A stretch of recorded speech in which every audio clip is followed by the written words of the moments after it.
Textos cortos en quechua y castellano. Huacchahuahua, niño pobre.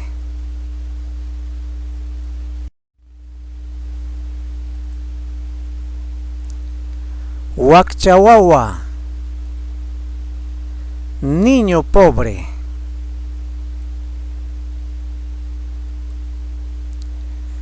Paimi anaku huacchahuahua, mana mamayuq, mana taytayuq kay pachapi, mana sihuyuq, mana pachayuq, mana imayuq sapallan runapa llaqtanpi mikuyta mañakustin purin.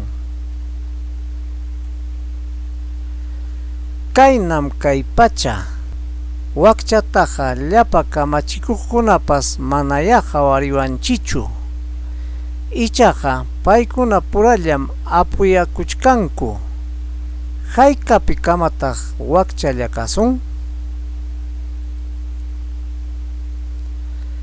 Él es Antonio, niño pobre, sin madre, sin padre en este mundo, sin zapato, sin ropa, sin nada, solito, anda pidiendo comida en tierras ajenas.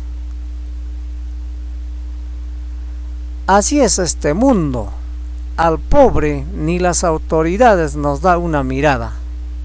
Eso sí, entre ellos se están enriqueciendo. ¿Hasta cuándo seguiremos siendo pobres?